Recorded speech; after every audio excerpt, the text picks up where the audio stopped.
ఇవి కొర్రలు. ఇవాళ నేను చెప్పేది కొర్రలు పొంగలి.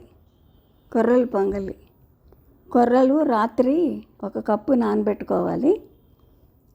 పెసరపప్పు అరగంట ముందే నానబెట్టుకోవాలి. వీటికి కావాల్సిన జీడిపప్పు, మిరియాలు, జీలకర్ర, కరివేపాకు, పచ్చిమిర్చి రాత్రి నానబెట్టుకుంటాం కదా కొర్రలు. పొద్దుటే మనం వండుకునే ముందు 1/2 కప్పు పెసరపప్పు బాగా వేపుకోవాలి.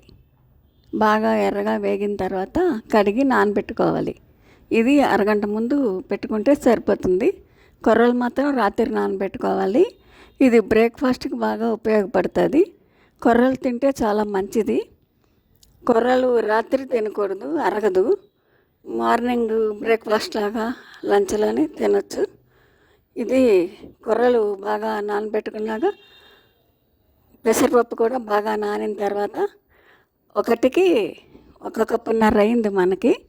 కొర్రలు 1 కప్పు, పెసరపప్పు 1/2 కప్పు. 1:30కి 3 పోస్తాము. కాకపోతే దీనికి 4 కప్పులు పోసాము. బాగా ఉడికించుకోవాలి. బాగా ఉడుకుతున్నప్పుడు 1 స్పూన్ సాల్ట్ వేసుకుంటే సరిపోతుంది. దీనికి అంతా బాగా ఉడికిన తర్వాత పోపు పెట్టుకోవాలి. పోపుకి ముందు జీడిపప్పు, మిరియాలు వేసుకుని అవి కొంచెం వేగిన తర్వాత జీలకర్ర, పచ్చిమిర్చి, కరివేపాకు వేసుకుని వేపుకుంటే తింటానికి చాలా బాగుంటుంది. బ్రేక్ఫాస్ట్లో అయితే చాలా బాగుంది, మంచిగా ఉడికింది.